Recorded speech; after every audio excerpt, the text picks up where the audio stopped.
Hey heroes, Tracy Eldridge here with a recorded session. We have a couple more topics to cover, which you will receive in recorded form over the next few days. Welcome to the 2024 Winter and Spring ENP Study Group through On Scene First. We have officially ended the live study group. We ended on January 19th, and you can still access all of the training materials. You can access the recordings, the PDFs. I have a couple of practice tests that are going to be available, as well as some MP3s. Some folks like to listen to it. So if you are interested in getting access to all of the recorded materials because you are going to be testing in February or April, go ahead and visit onscenefirst.com/training/study ENP or scan the QR code there in the middle, and you can request access to the 2024 February and April materials. So that's the session that we just did now. And then the next study group will start on March 8th. So if you're interested in being in the live study group, you can register for that as well. You can register for both if you want to get a jump start. So I always update and add things as well after each exam period, because sometimes they get feedback on some things that I didn't go over, or if I could go over a little bit better, etc. So feel free to register for both. Oh, just lost my screen there for a second. I want to say thank you to Rapid SOS. My computer is not cooperating. There you go. I want to say thank you to our premier study group sponsor, Rapid SOS. They have been extremely generous in supporting the study group since its inception in 2021, mid-2021. And they will be moving forward in 2024, not only doing this session that we are currently finishing up, but as well as the session that'll start on March 8th. And because of their generosity, we are already able to give away 2 ENP scholarships for that testing period. So more information will come on that in the next study group. I just want to start off with, once again, sharing a little bit of information about this ChatGPT website. The website is up there at the top of the screen. And while some folks are nervous about AI and, is it going to take over the world? Is it going to do all these things? I just want to let you know that I have been using it for so many things in my world. And I wish that I had this tool when I had taken my ENP exam. And I just wanted to give you just kind of a little bit of an example of the things that you can do with it while you're studying for the ENP exam. So on the left side of your screen, you can see that I simply, because this is one of the topics that we're going to be talking about this week. So up until a few weeks ago, I would always have my Tracyisms. Sometimes I have my ways of explaining things, but then sometimes I want to try to find a way to easily explain something. And ChatGPT has been really beneficial in helping me do that. So just to show you what a exchange looks like for these particular sections, I simply ask the question, as you can see there on the left at the top, simply describe uniform resource identifier, URI. And basically ChatGPT sends back what it is.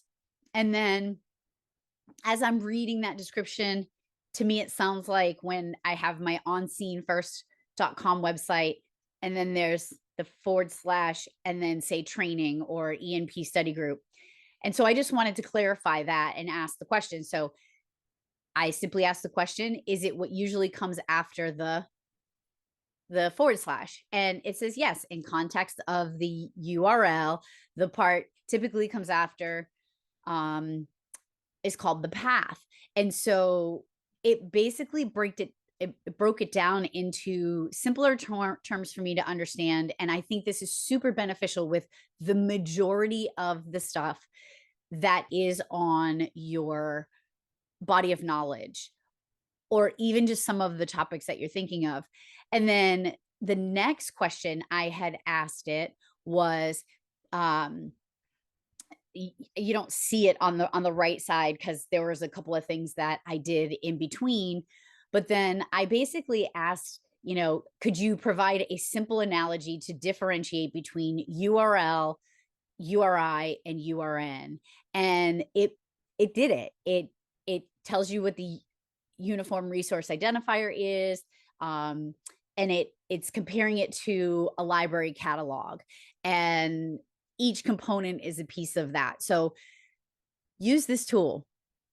If you don't understand something, if you've researched it, if you are not picking up what I'm putting down, whatever one of these topics is, you can go ahead and put it in to this resource and just simply ask the question.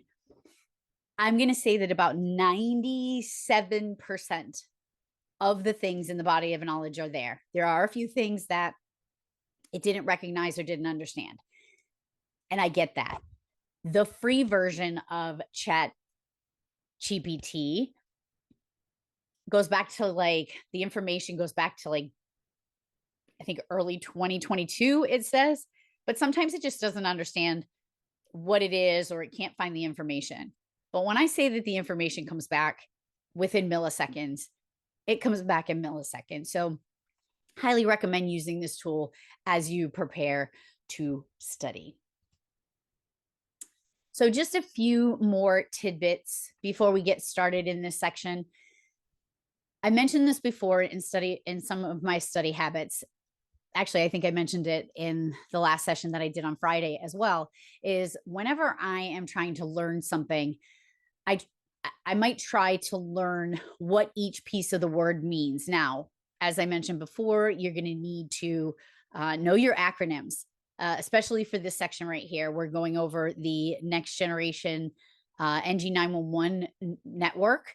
And while it is just a snapshot and it's not the whole picture, it's just kind of a piece of it, and kind of skimming over the top of the basic terminology, et cetera. The terms PRF, ECRF, ESRP. There's all kinds of acronyms here, and it is paramount that you know the acronyms for this particular section, because many of them don't actually show you what the word is. It's going to give you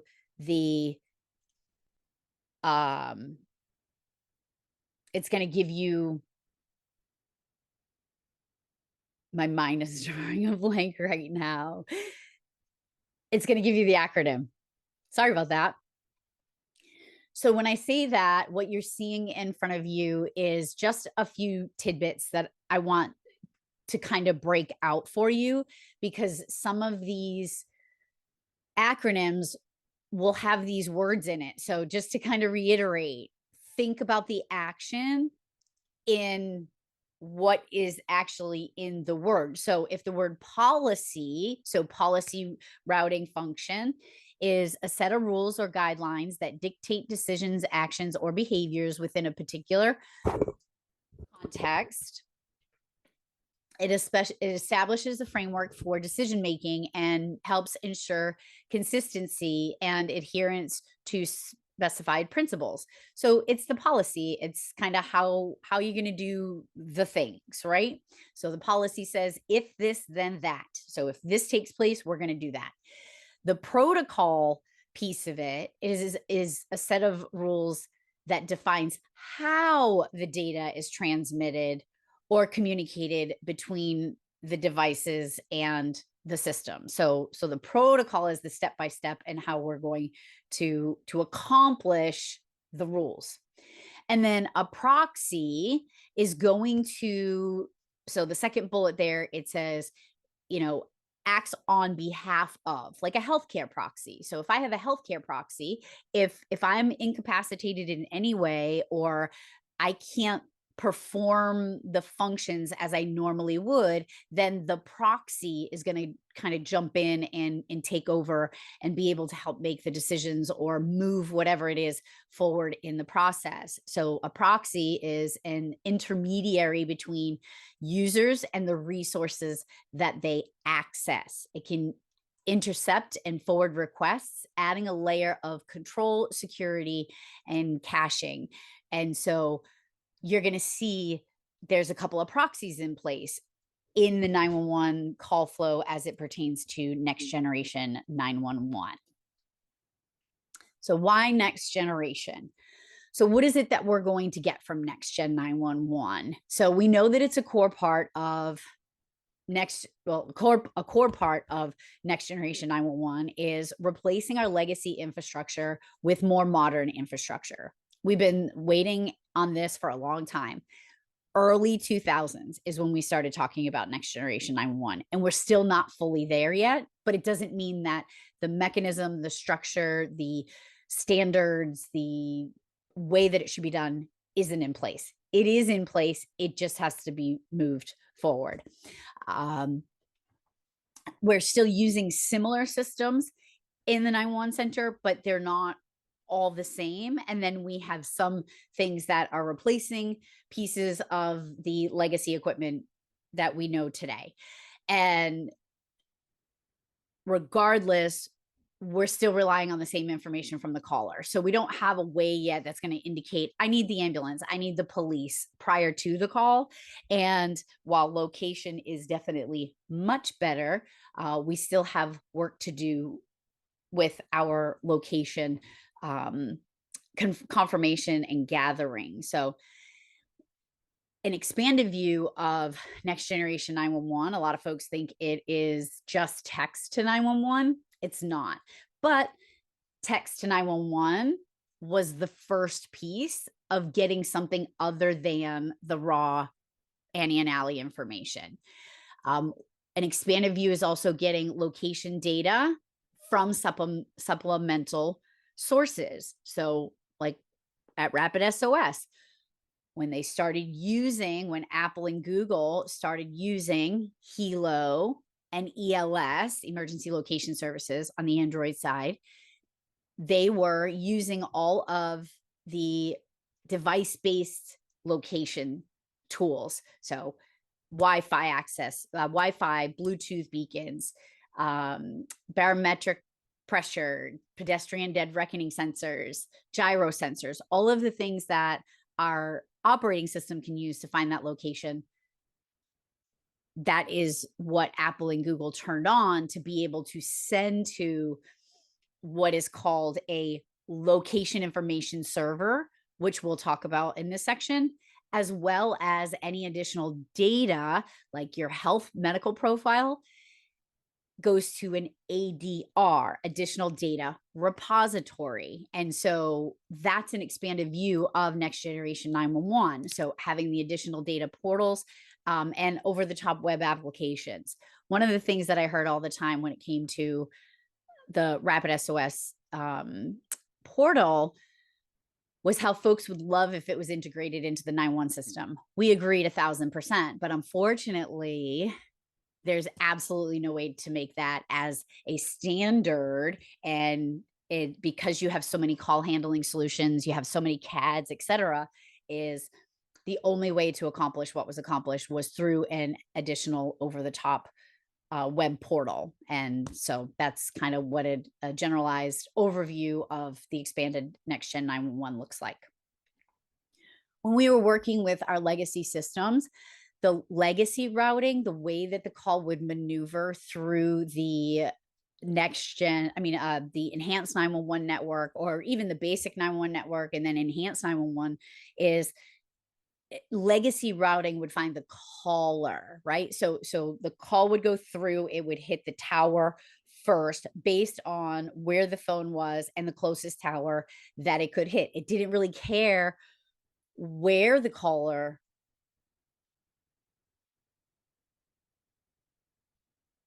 sorry, I glitched for a second. It didn't really care where the caller was. It's being routed based on um, the tower that it hit, and then it would have to go back and find the caller.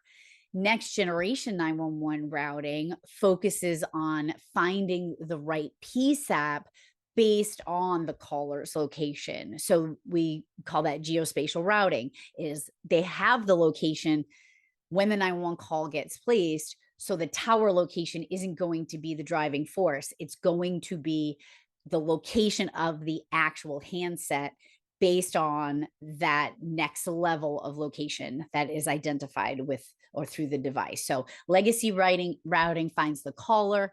Next gen 911 routing finds the right PSAP based on the caller's location.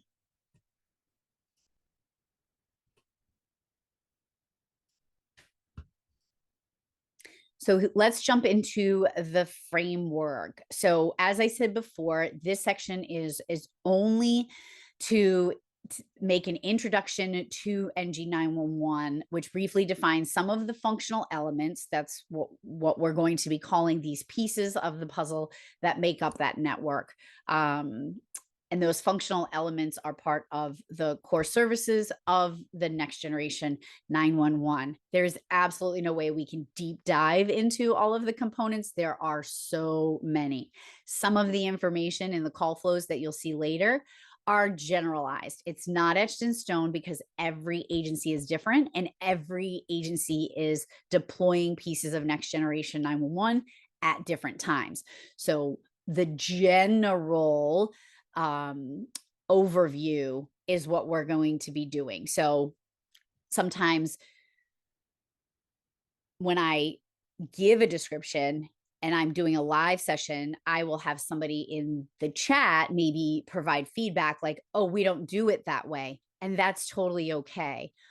But it's understanding how the standards, et cetera, are looking to see to make sure that everybody's having all the pieces, but there are interim pieces that can be put in place until we get to a full deployment in any jurisdiction. So a great resource for this section, as listed in your study guide, is the NENA Next Generation 911 Public Safety Answering Point Requirements. Now, this is more high level, but there's a lot of terms in there. So if there's something that's not sitting right, you can't figure something out, go there or go to the chat GPT. There's the chat GPT has become my best friend. NENA I3, they want you to understand what NENA I3 is. It basically defines an end state architecture, so from beginning to end, for a core IP-based emergency service network and all of the applications. NENA standard -010. So you can Google this. It's the NENA I3 standard for next generation 911. This is heavy reading, hard reading. It's very technical, but it is listed there, and there might be some terms there that you can look at as well if you're trying to see what is what. This diagram is listed in your manual. I did just recreate it here.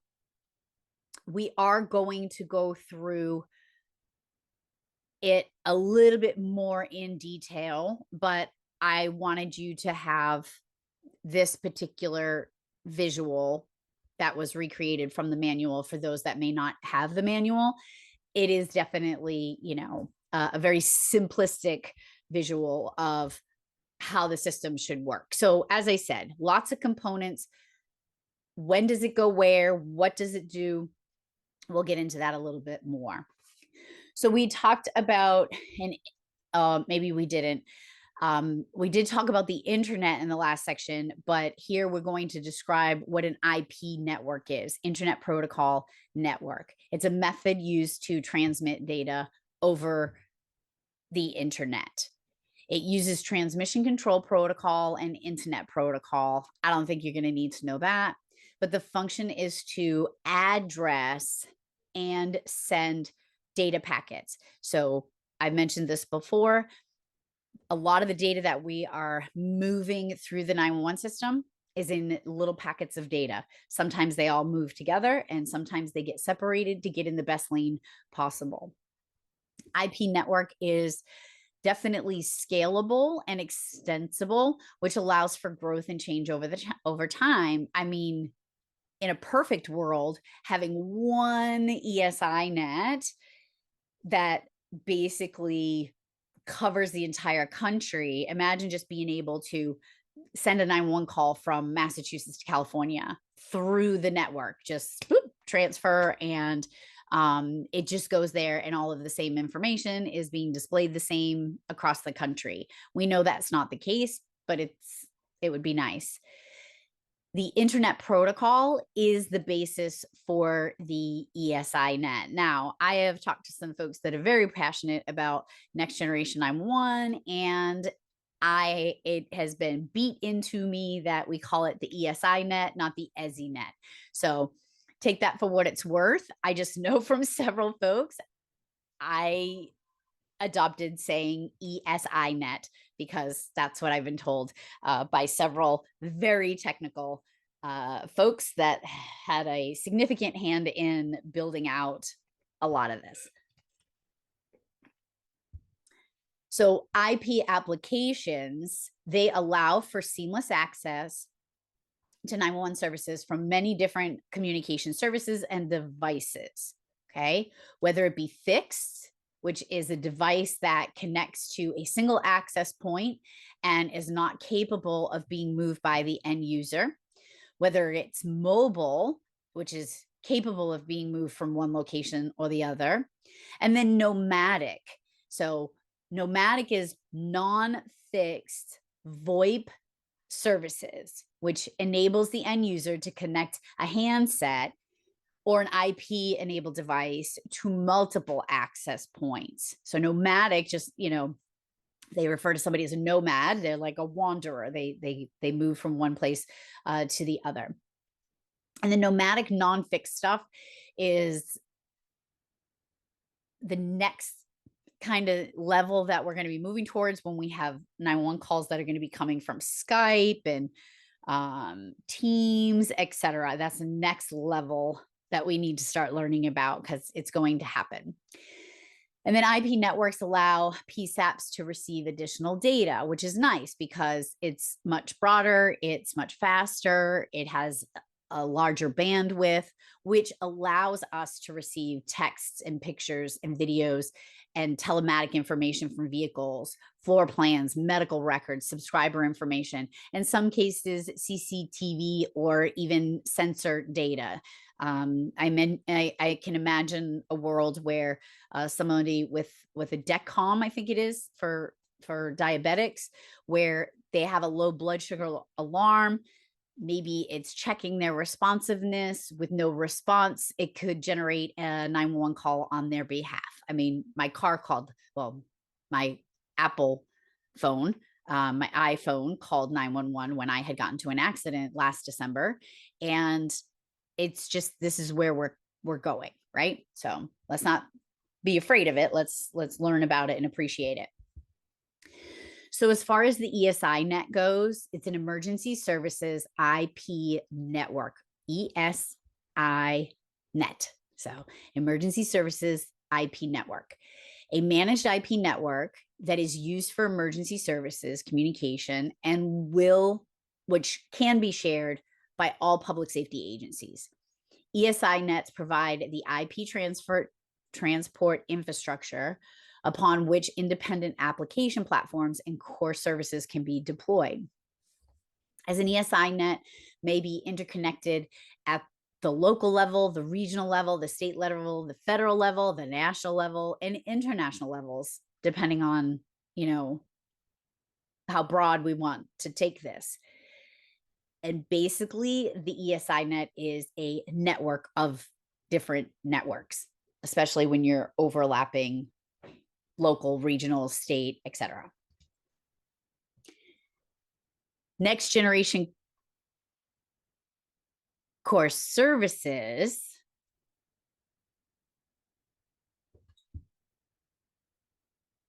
Hold on.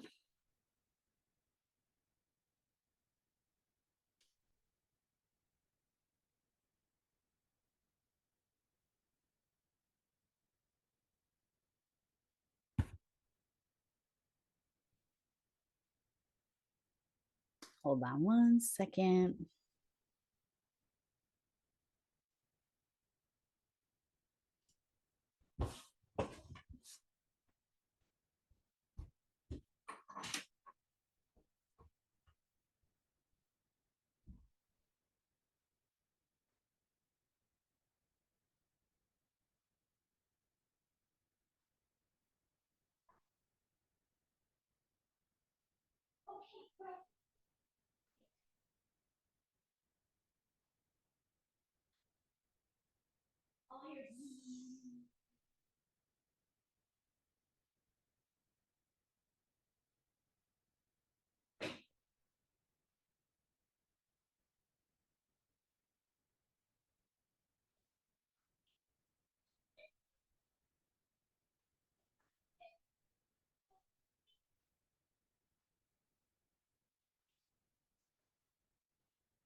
And I will never understand, and I know you guys don't understand, but for whatever reason, everything that's done out here is amplified.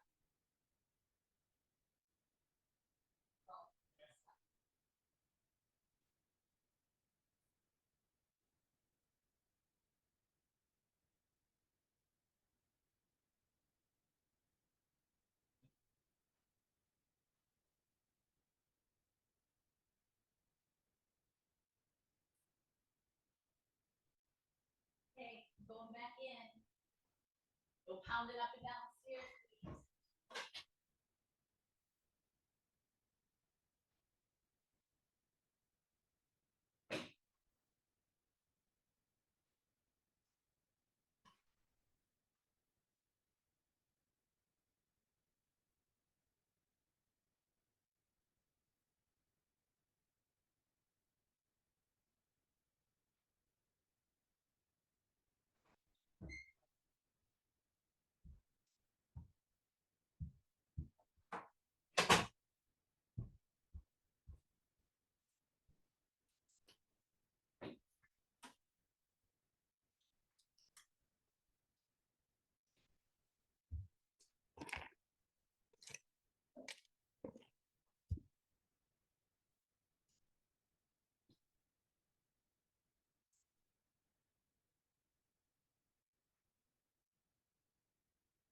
Okay. So, next generation core services is the base set of services needed to process the 911 call on the ESI net. So, we have several core services companies out there that basically provide the services that will ride on the ESI net to be able to move that 911 call from its inception to the PSAP. And it includes things such as the ESRP, emergency service routing proxy, the ECRF, emergency call routing function, which replaces the selective router. So ECRF, that R is routing. So it's going to replace the selective router in the next gen environment. LVF, location verification function, our bridge and policy store, logging store services, and typical IP services such as DNS and DHCP. Those are just fancy words for internet stuff. These will all be defined But you do need to know these abbreviations. So the DHCP don't really need to worry about. The bridge you don't need to really worry about, but all of the other ones, the ESRP, ECRF, LVF, BCF is border control function. You will need to know them. And then NGCS stands for Next Gen Core Services, and it basically includes the services that ride on the network, not the actual network itself. The network itself is the ESI net. NG9 public safety answering point is a term that basically denotes that a PSAP is capable of processing and accessing data services as defined by the I3 specification. So it will either be referred to as a next gen PSAP, public safety answering point, or you could call it an I3 PSAP, meaning that they have the technology and the capability in place to be able to start receiving some of the things that we just talked about. So functional elements, this word will come up a few times throughout our education today. However, you may see it as a needed definition on your exam as well. So basically, a functional element is used to decide to define certain elements of Next Gen 911. So it's an element of NG911 that allows it to function in a way that the standards and policies and rules dictate. FE, not FES, sorry, there's a typo there. FE is a set of software and hardware interfaces and operations to accomplish the task of getting that call through the network into the 911 center. Mapping between functional elements and physical implementations may be one-to-one, one-to-many, or many-to-one, meaning, again, as I said before, is there could be many different components that are in place, and there may be other added components that have to be added to make the system work until we are fully rolled out for next gen. I did that wrong. I apologize. I will fix it in the PDF. It is EIDO. So it's Emergency Incident Data Object. I apologize. I put the words backwards. The acronym is right, but the words are backwards. It is a JSON-based, it's a JavaScript object that is used to share emergency incident information between and among authorized entities. The EIDO and its conveyance mechanisms replace the serial port connection between the CPE and CAD, and it provides a standardized CAD to CAD interface. It provides a standardized way to send incident data to other places, EOCs, tow truck operators, utilities, even news-based organizations. And it's based on the EIDD, which is the standard. So everybody's doing it the same way. Now, that's why I have the serial port there with the X on it. I'm not sure how many of you have an interface that is that will allow your alley to dump into your CAD. Most agencies do, as well as your CAD being connected to the net clock through all these mechanisms. Well, back in the day, we would use serial ports to do that. Moving forward, we would be using EIDO, which is Emergency Incident Data Object. It's basically a snapshot in time that goes from one place to another. It moves data from one source to another. I don't have a creative way to remember this one, so I apologize. It mentions JSON script. Now, with each one of these next few slides, I don't know to what extent you will have to know them. I do remember seeing HTML on my exam. I just don't remember what the context was.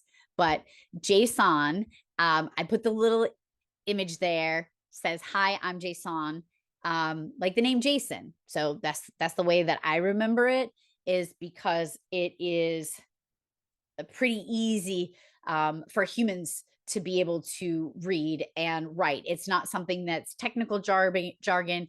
I know there's, little characters, et cetera, and what you see there, but the words are simple. They're human. And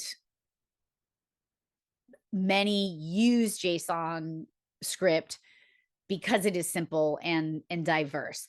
It's also easy for machines to parse and generate. So it's easy for, when we use the word parse, it means remove, take out, and send somewhere else. It's a common data format with diverse uses in web development and data exchange between applications. Extensible markup language, XML. XML is a simple text-based format representing structured information, data documents, configured books, transactions, and invoices. It's a file format for storing and transmitting, and reconstructing arbitrary data. Again, I don't have a way to remember these. I apologize. JavaScript, I do have a way to remember this one. So the first thing I think of when I think of Java, I think of coffee. This is a programming language that is one of the core technologies of the World Wide Web. That's the definition that we have. JavaScript is used by a whole bunch of folks.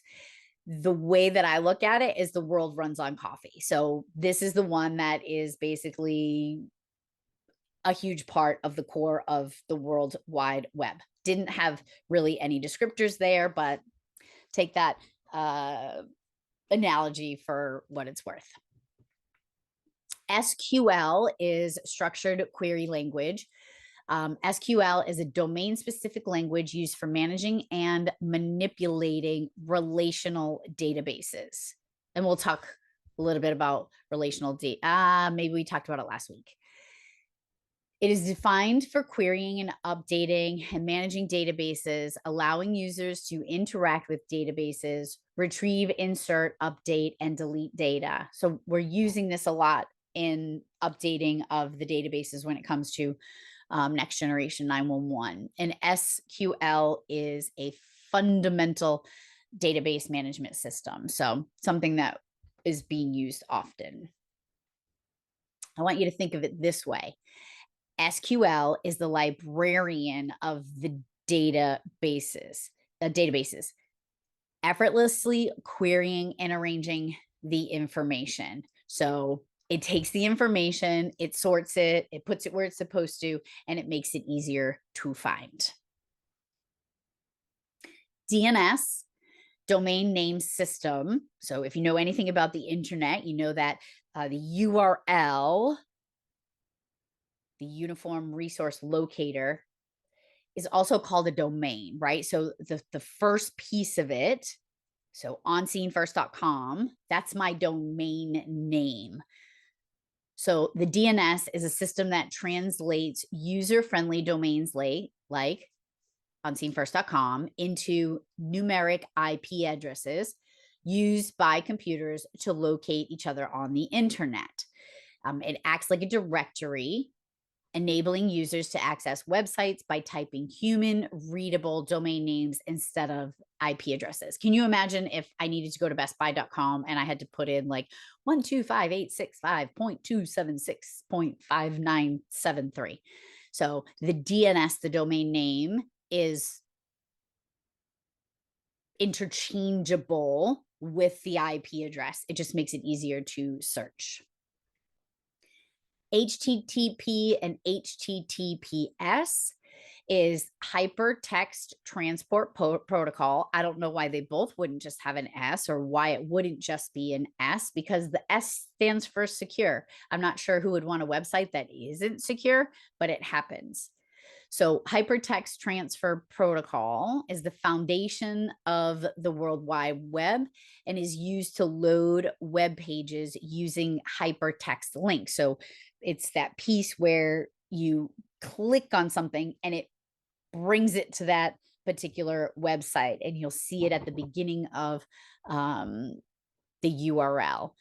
And then the S, HTTPS, is an extension of the Hypertext Transfer Protocol that uses encryption for secure communications over a computer network and is widely used over the internet. It protects the data while it is in transit. So here are the next few. And like I said, if you go back to the beginning, the ChatGPT example that I used these 3 upcoming slides to just kind of use it as an example to say, hey, how can we, better understand these? So Uniform Resource Locator, the URL, the on scene first, not FIST. I'll have to fix that typo as well. But it's informally called a web address.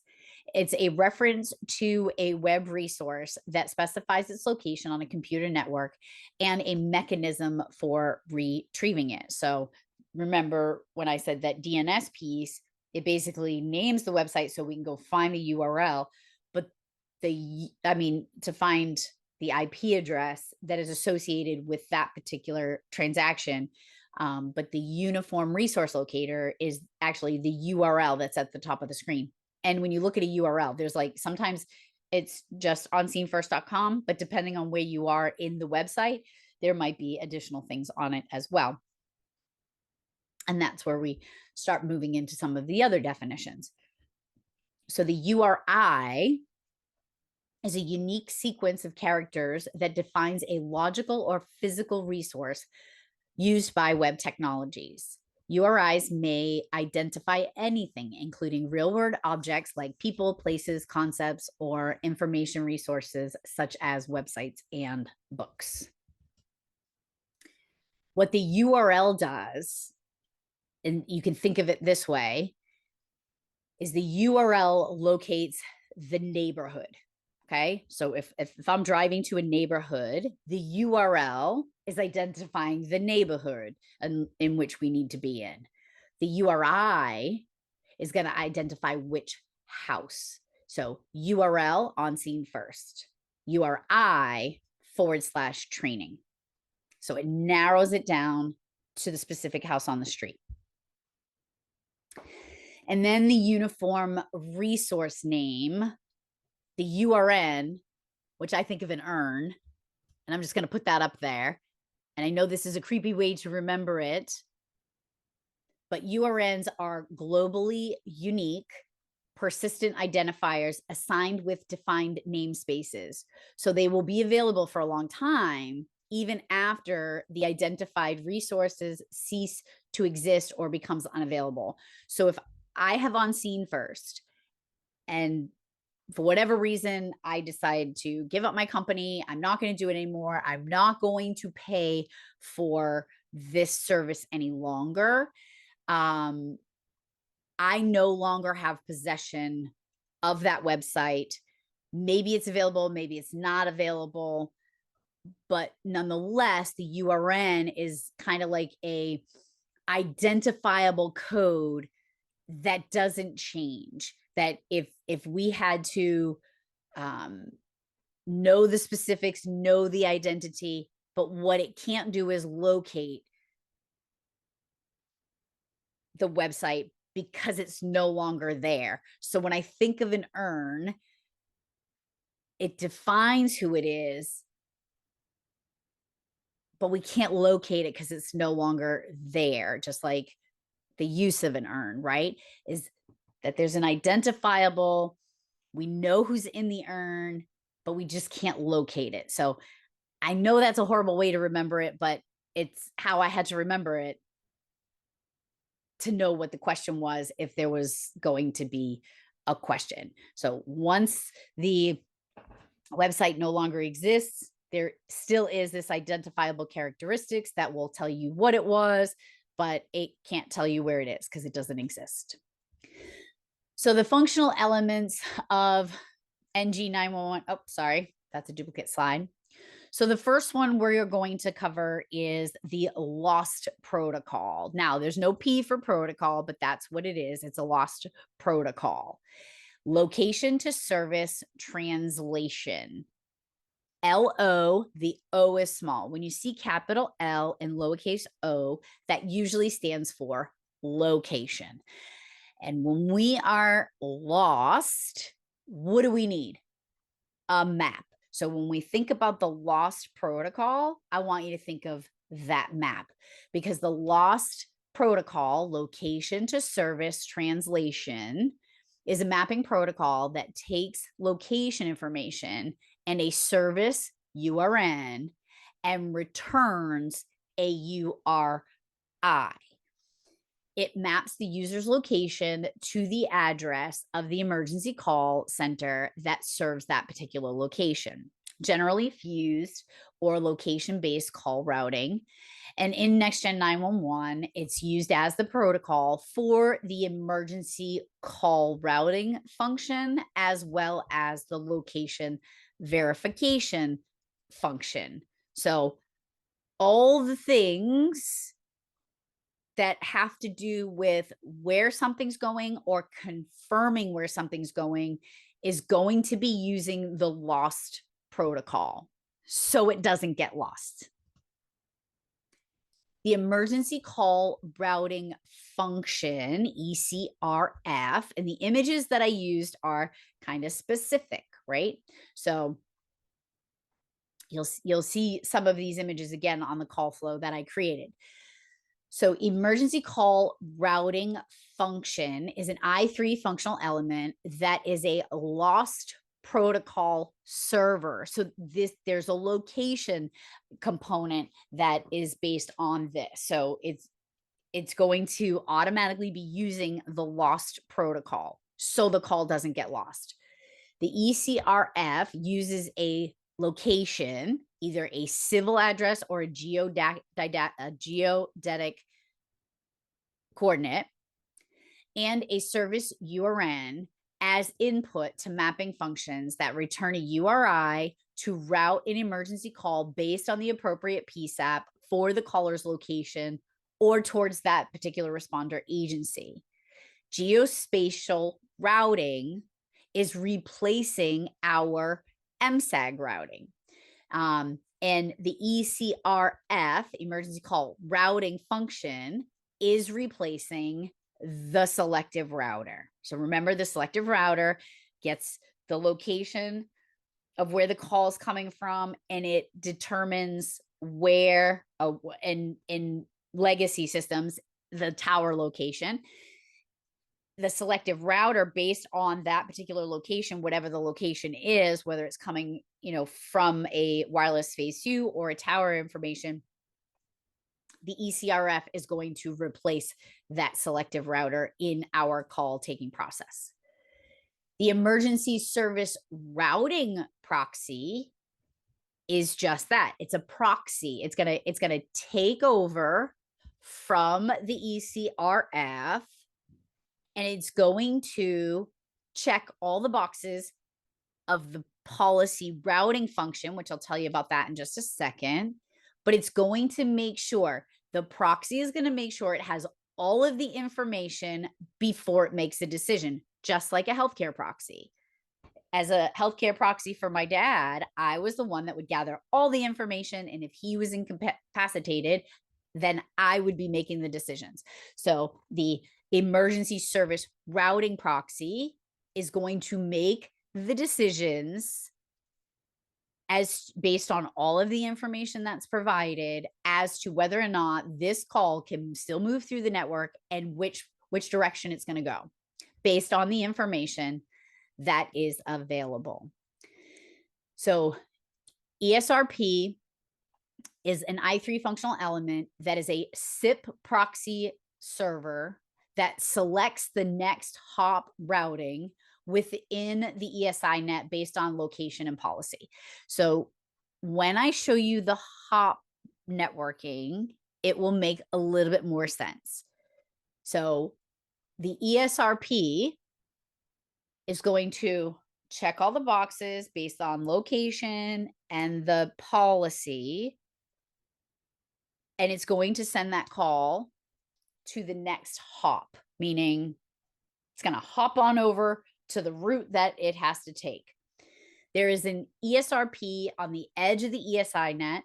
There's usually an ESRP at the entrance to the NG911 PSAP. And there may be more in between, but for our sake, I'm only going to be showing one of them. The policy routing function is actually, again, the policy is a set of rules. So it is what is actually determining the next hop in the signaling path using that policy. So when we go back here for a second, the ESRP is using the policy routing function. So you see that PRF down bottom. The ESRP, and that's why I have the little person there with the boxes checked. So the ESRP is using the policy routing function, the policy, and it's checking the boxes. If this, then that. There are two types. The first one is call management rules, which modify call flow within the NG911 system before the PSAP call delivery, and then routing policy rules. It modifies normal call routing for time, date, PSAP availability, or similar conditions. We've talked about default routing. When that 911 call gets to the when that 911 call gets to the ESRP and it starts checking boxes, if the boxes don't get checked, and this is one of those calls that gets bounced to Northern 911 in Canada, the ESRP is the one that says, nope, this box isn't checked. This box isn't checked. This box isn't checked. I don't know where this needs to go. Boom, we're sending it to Canada. Okay. This is kind of what the hop networking looks like in my mind. So the hop networking is a portion of a signal's journey from the source to the receiver. So from the initial call to the 911 center. It is the step from one network segment to the other. It is typically to the PSAP, but it could be somewhere else, like Northern 911 in Canada, right? So if you consider each one of those little discs, a PSAP or a place that it's going to go, the hop is hopping from one to the other. Location validation function is a functional element in the next gen core services that is also a lost protocol server where civic address locations are validated against authoritative GIS. So the location validation function is validating that the location is okay based on a few different GIS data sources, but it's a lost protocol. Remember, it's a lost protocol because it has to do with location and you don't want to get lost. A civic address is considered valid if it can be located within the database uniquely and is suitable to provide an accurate route for the emergency call. If it doesn't, then it bounces to a default route in place. The LVF is what is replacing the MSAG, the Master Street Address Guide, for validation purposes. And that's what we talked about last week. The different databases in the MSAG being the one that had all of those addresses and the ranges, etc. But the LVF in the next gen 911 environment is replacing the MSAG. The policy store, it's basically a place where the policies, where the policies are stored. Okay. It's a functional element in the ESI net that stores basically the documents and rules. If this, then that. So if I need to know how to transfer a call based on this information, then the policy store, it's not like you go to a real store, but it's where this information can be brought back from. And then if you should see PRR, it stands for policy routing rules. A location information server is a functional element in an IP capable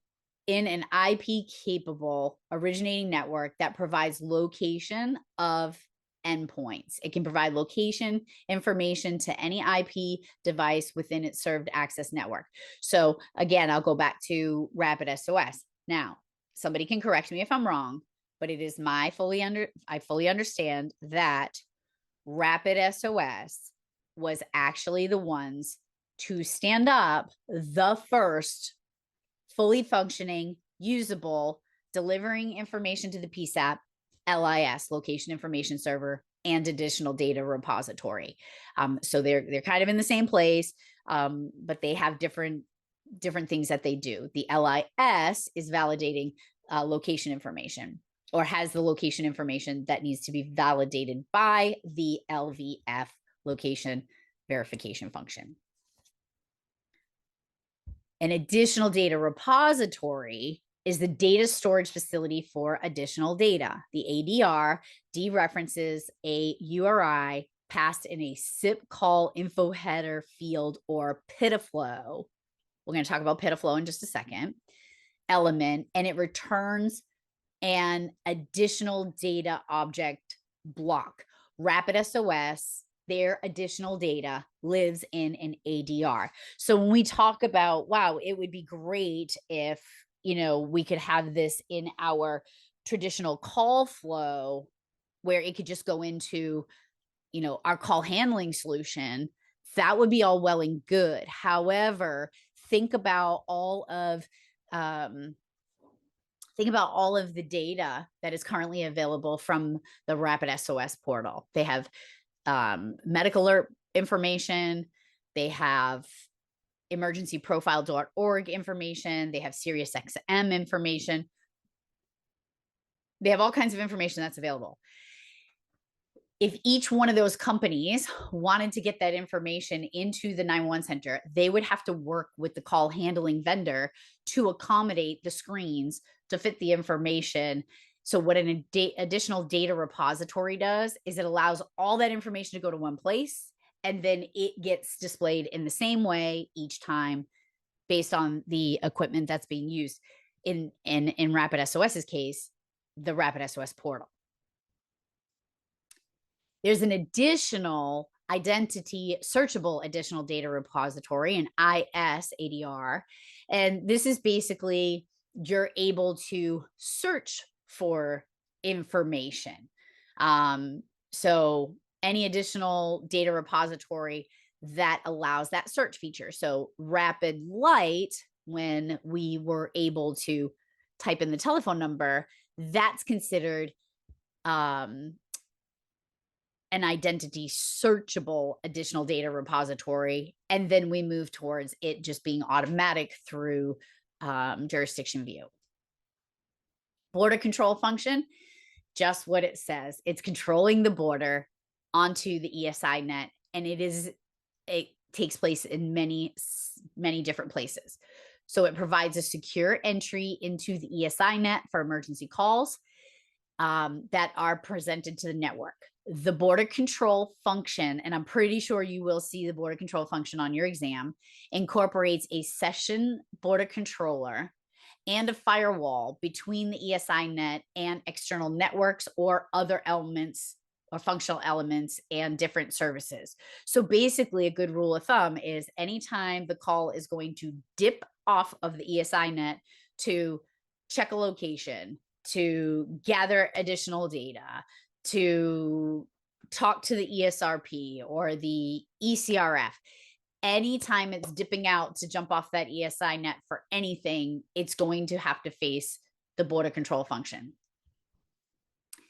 A spatial interface is a standardized interface between any of the GSI components and the functional elements that consume GIS data, such as the ECRF, emergency call routing function. Remember, that is replacing the selective router.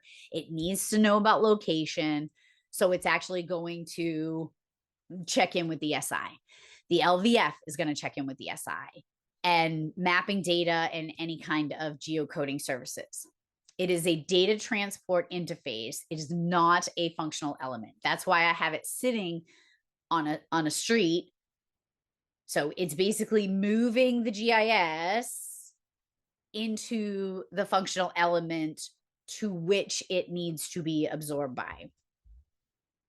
The forest guide, again, I try to make my images creative. So if you think of the image, so what we have here is the forest guide, right? We open it up. We got the trees here. And the reason why we have the trees is because the forest guide is basically to be that, a tree. So you have the main portion of the call, but it's going to branch out into trees and go to different locations. So the forest guide itself is a place of resolution for a 911 call that is to get it to the appropriate PSAP if the call is out of your area. So this is the way we need to envision this, is if I call 911 in California, but it's for my mom in Massachusetts, and I need to speak to the PSAP where she is, the role of the forest guide is to be able to just find that PSAP and send it over, kind of like a one button transfer key in the network through the system, so nothing really gets lost. It is part of the loss protocol. How do I know that it's part of the loss protocol? Because there's a map involved and location is involved. And all it does is help the emergency call routing function contact the correct emergency call routing function outside of the area by redirecting the lost queries. So when the lost query comes into play, that protocol comes into play, it would basically say, if this person is calling 911, it's going to go to this place in Canada. Well, I can't dial 911 for Massachusetts. And there's going to be another emergency call routing function when it gets to Massachusetts to get it to the right PSAP. And so the goal is for each state to have at least one forest guide in their jurisdiction. But the ultimate goal is to make location-based routing happen no matter where you are in the world, right? So we're not even close to having it nailed down here in the US yet, but the goal is to have it as a nationwide routing mechanism where if I'm outside the area, I can very seamlessly get to the place that I need to, even if it's on the other side of the world. If you want a little bit more information on the forest guide, go check out this YouTube video right here. It's the forest guide by NIOC, which is the NG9 Interoperability Oversight Commission. Fast forward to 151. They basically just introduce themselves. But if you fast forward to 151, that's where it starts talking about the forest guide. It also explains lost as well as PIDFlow. An NG911 transitional element, such as a location database.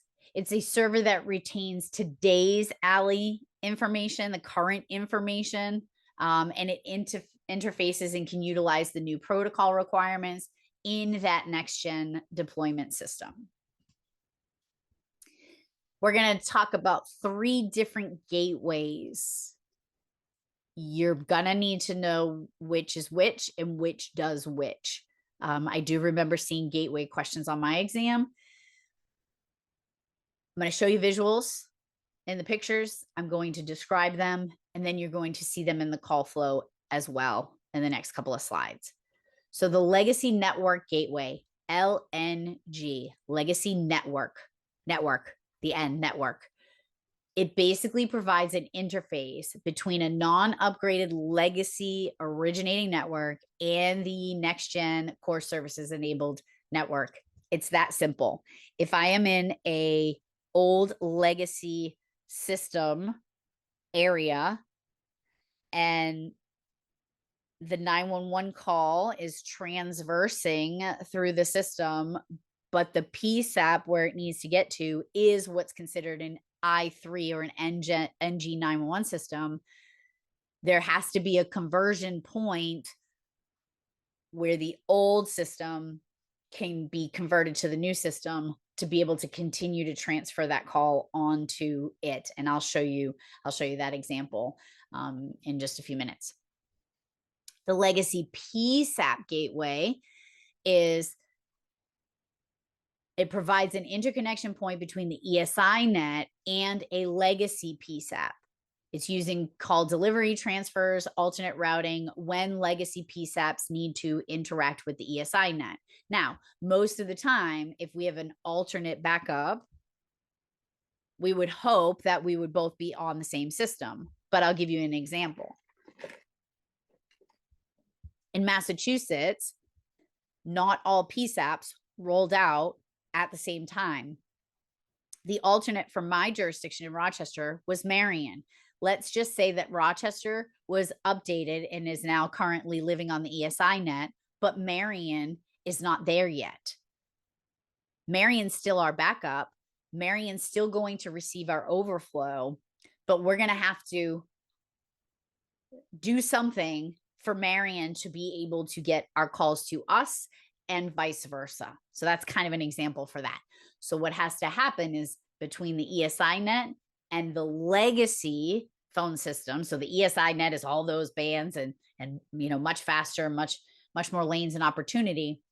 To that squiggly little few lines I'm using to represent the old legacy PSAP. So the legacy PSAP gateway is going to sit right in front of the PSAP to translate the information so we can go from ESI net information into legacy information.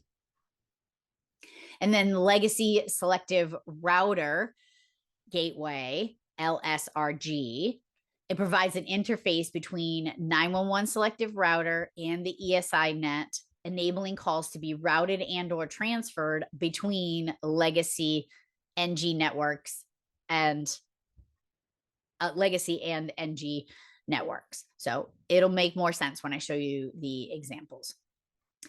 So HTTP enabled location delivery, held. It is a protocol, right? So if this, we're gonna do this, right? So sorry, policy is if this then that.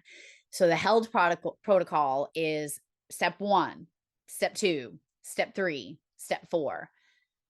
So a protocol is used in NG911 systems to acquire the location from the actual list, and it's going to use that HTTPS functionality. It says HTTP, but we know that most of it is S anyway.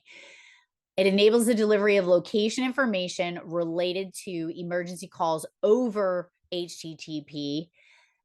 Held allows devices or applications to request and receive accurate and up-to-date location data, aiding emergency responders in locating the call. So when you look here, it's going to use the HTTPS.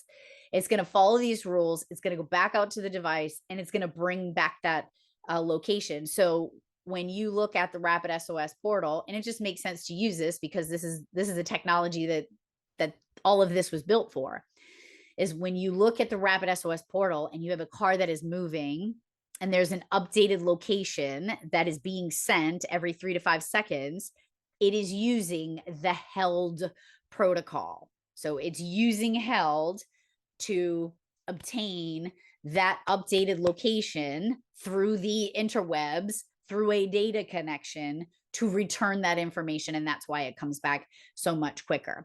Now, with that, I'll give you a couple of little in Tracy's terms.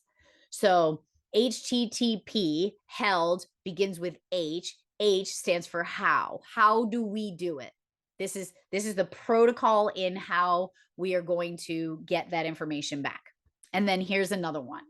Held, When I think of the word held, the first thing I think of is being held to a higher standard. A standard is how you do something, and how you do something is a protocol. So it's a step-by-step protocol of the how to get this location information from the device updated in basic up-to-date location that is provided. PIDFlow, presence information data format hyphen location object. So the object is location that's being returned. Basically, it provides a flexible and versatile means to represent location information in a SIP header using an XML schema. It may contain geodetic or civil location information provided by the device or service provider via the location information server, that LIS. And I want you to think of it as next gen ALI minus some of the things. It says subscriber and carrier name. We don't get the subscriber name for the most part, but I created this image to give you the perspective of what PIDFlow is.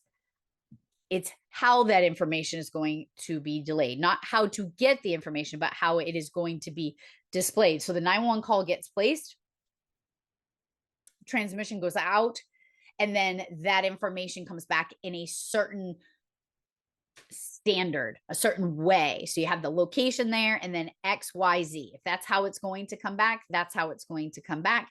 And the goal is to have a standard return of that information. So presence information data format, location object. So the held is the protocol that it's going to use to get that location every few seconds. But PIDFlow is how it's going to display that location once it receives its destination. NG Next Gen 911 Security, NG-SEC, it basically defines a holistic security standard for Next Gen 911, and it can be located in these two locations. So now I'm just going to give you a little piece of 911 call routing. These images, I continuously update them. I try to make them as easy to follow as possible. And before I jump in, I just want to put out the disclaimer again that these are just very simplistic, to reiterate some of the terms that we just went over, and our basic call taking flow. Now, does it mean that it might be different in some areas? Absolutely. But generally speaking, this is what our call routing process should look like. So the first one we're going to do is landline legacy 911 routing. Okay, so this is before NG9 steps in. This is how it's back in the day when I was a baby dispatcher. So our landline phone rings. The first thing it does is that call goes to the central office. The central office, this is where it picks up the phone number. So basically directed by the phone system itself, it knows that any calls from my number are going to go to this central office. When it goes to the central office, it'll say, oh, hey, wait, this is a 911 call. So we have to capture that phone number. And then we get to send that phone number along with the voice, because when it gets to the 911 center, we have to be able to display that information. So the phone number is going to journey on to the selective router with the voice call. The selective router is going to determine which PSAP it goes to based on that initial location, according to the MSEG, etc. So it selects this PSAP, that phone number, and the 911 call is going to go to the PSAP. And almost simultaneously, as soon as that phone number hits the 911 center, that call taker is answering. The phone number is now being sent to the ALI database, where it says, hey, query this and tell me if you have any more additional data. Do you have a location validation? Can you verify that this location is in my jurisdiction, that the call belongs here, and then display that information for me. So once the check of the MSAG happens, then everything gets validated, and then the ALI gets shipped back to the 911 center. This all happens in milliseconds. That's why you normally, when you answer a landline call, the alley information is already on the screen in front of you. So 911 call gets placed, goes to the central office, picks up the Annie, the phone number, sends it over to the selective router. Selective router determines which PSAP it's going based on some rules, goes to the PSAP that it needs to go to. Phone number gets parsed out, sent to the alley database where it simultaneously is querying the MSAG, Master Street Address Guide, verifies that the location is legit and that it belongs here, and it sends that information back to the PSAP. Simple? Hopefully. Wireless 911 call flow, and again, this is before our next generation stuff. Wireless 911 call gets placed, it goes to the closest tower. If your tower is your service provider has a close tower, it's going to jump on that one. If it is not close, you don't have any towers, it's going to jump on somebody else's network, because there's a rule that says no matter what service provider the call belongs to, if the 911 call comes in and hits their tower, it has to be delivered. This is where we end up with 911 area code sometimes, because my AT&T FirstNet phone may be riding in on a US cellular network, and the US cellular network doesn't know who I am. That call is then sent to the mobile switching center, the MSC. So what happens at the mobile switching center is the cell sector is identified, and a PANI, a pseudo automatic number identifier, or another name for it is ESRK, emergency service routing key. Basically, that PANI is needed to unlock the network for that wireless device to shimmy through the network. And the ESRK is another name for the PANI. And it's going to kind of change names when we get towards the next gen and the VoIP stuff, mostly next gen for wireless calls, but those terms are interchangeable. So now that we have the PANI and the cell sector and the voice, the mobile switching center sends the PANI and the voice to the selective router, which is also called the E911 tandem. Okay. And once it gets to that selective router, it's going to make the decision as to which PSAP it's going to go on once it has got the information from the selective router database. So it's going to determine based on this call criteria, the call is going to get sent via the selective router database to the appropriate PSAP. And then we're doing the same thing. Phone number gets parsed out, gets sent to an alley database. It checks the MSAG as well, and then returns a validated location information. So there you have it. Now here's the next gen 911 routing. When we are done with this page, it's going to look a mess, and that's okay. Hold on one second.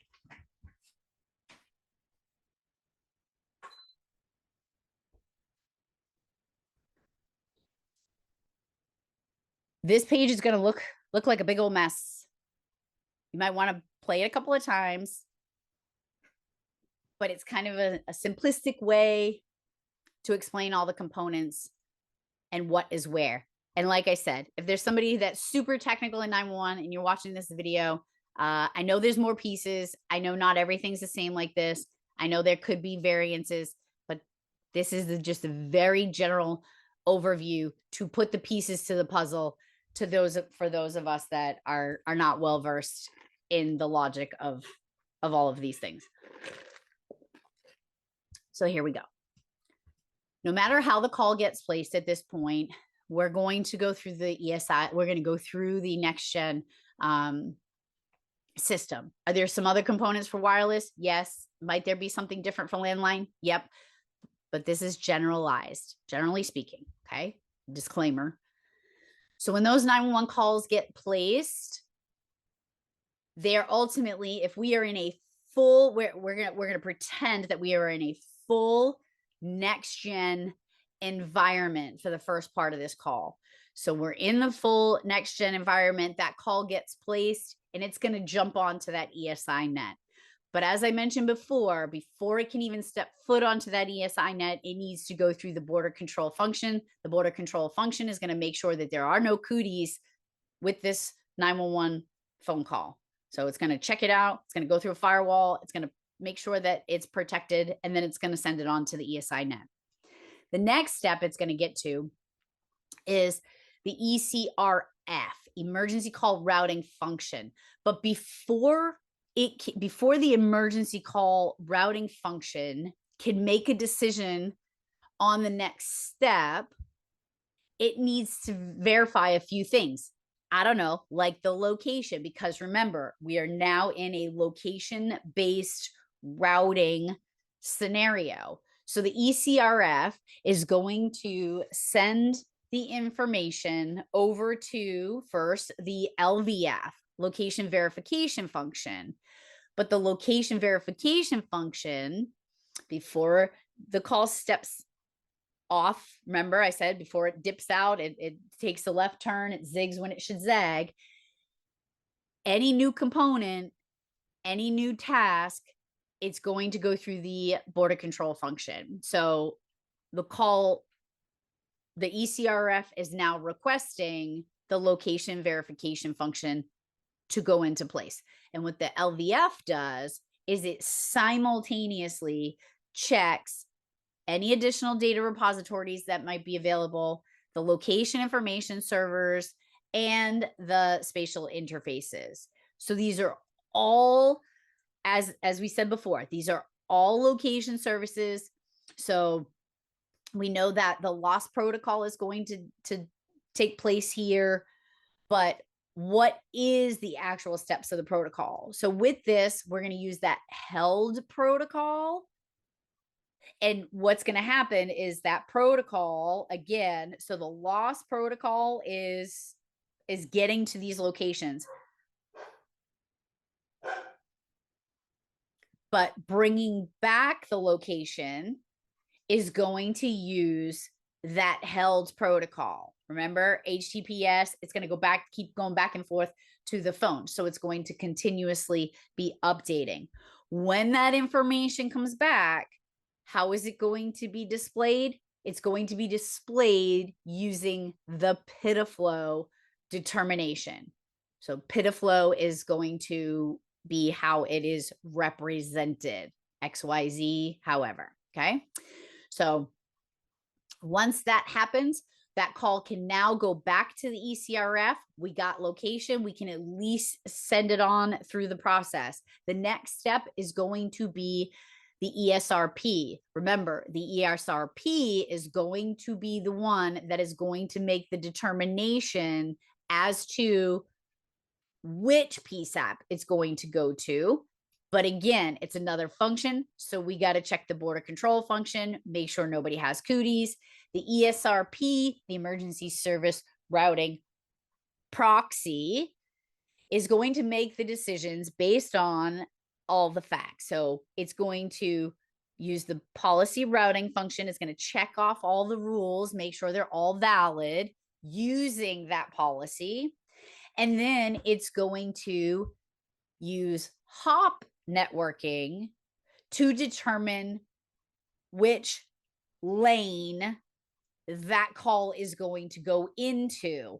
Now, I know I'm going to go back to the emergency call routing function and the understanding that the emergency call routing function is what is making the determination for which PSAP it's going to go to. So I want to clear this up because I think I may have not misspoke, but I want to just clear it up. The ECRF is replacing the selective router, which the selective router and the ECRF, they both know, okay, based on this location, this information, this is the PSAP that it's going to go to. Great, no problem. However, before it can get to that PSAP, the ESRP has to make sure that all of the information is appropriate.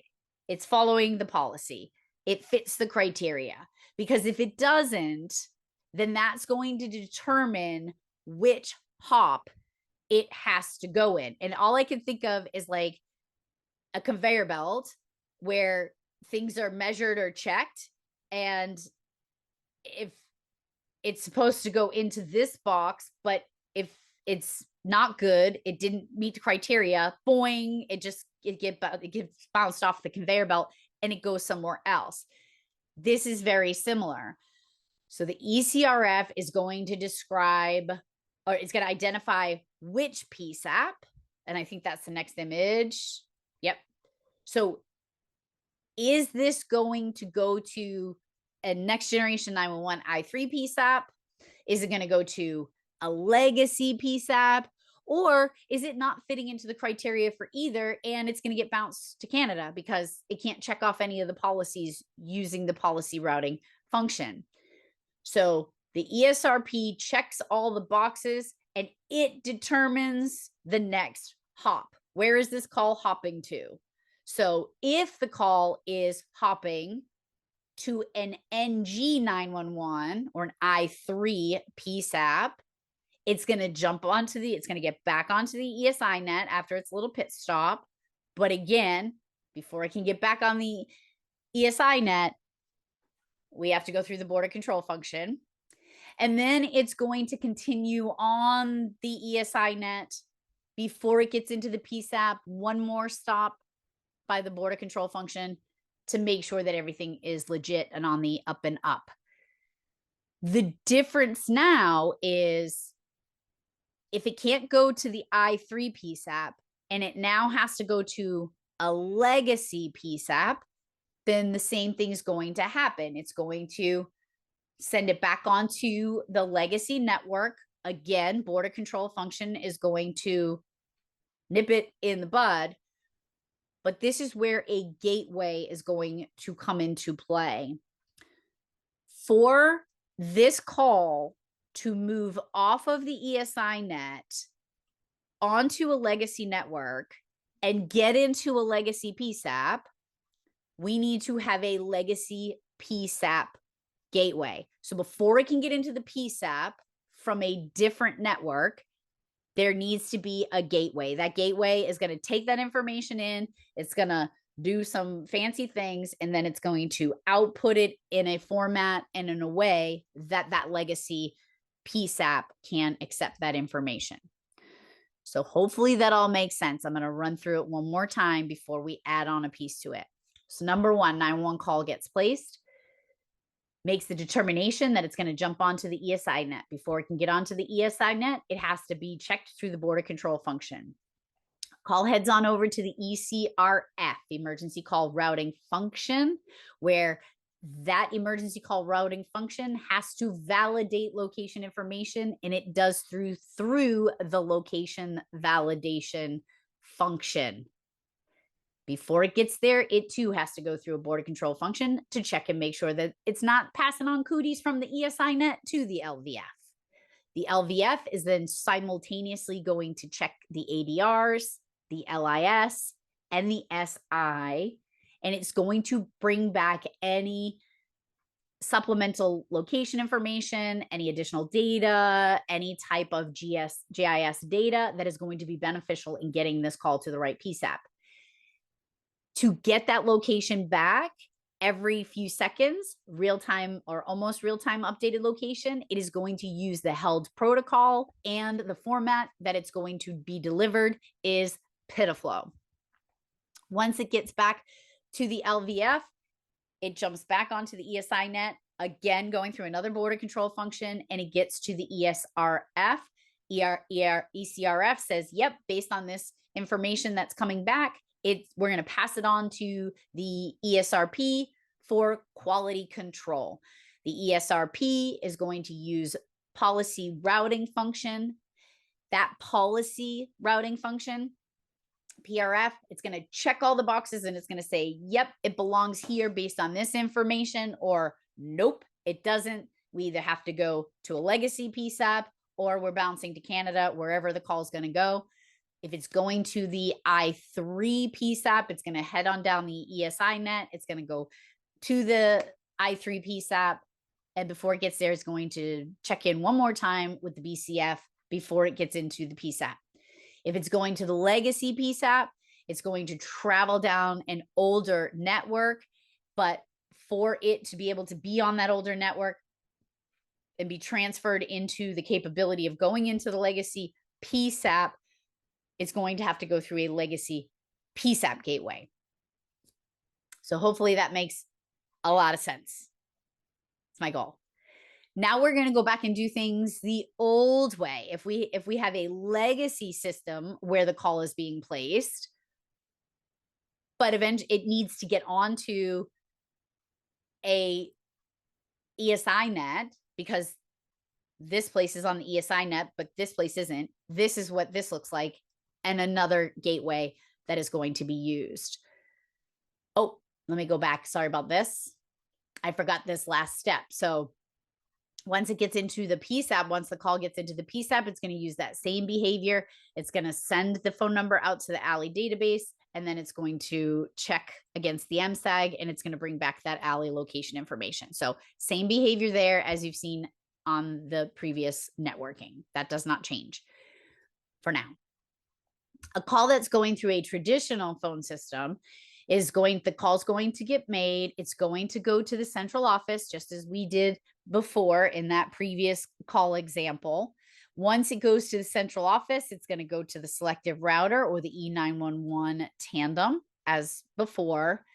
At this point, the information is going to be checked against the selective router database and the MSAG.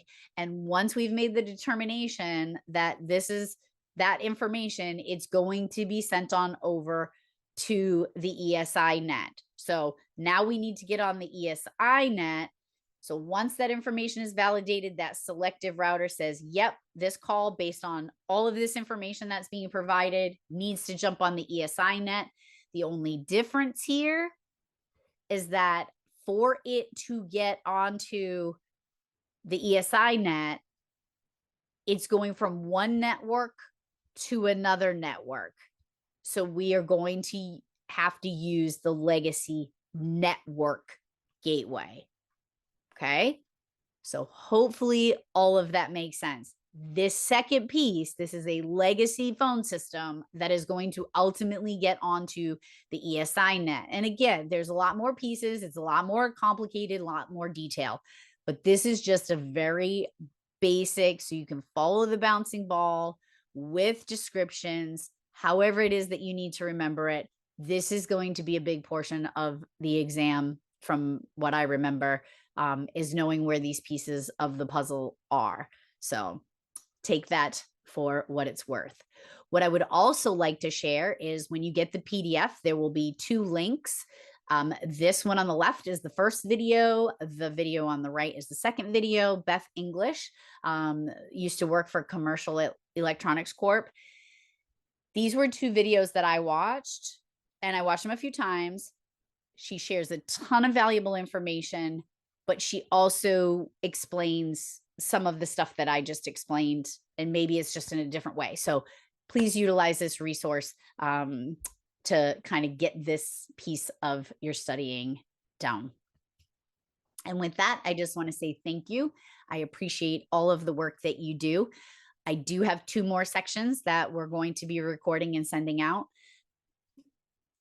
But until next time, heroes, stay safe, stay strong, stay here. We need you. If you need to reach out to me, you can use the quick contact form. My email address is there. Keep an eye out for the rest of the materials. And until next time, I appreciate you.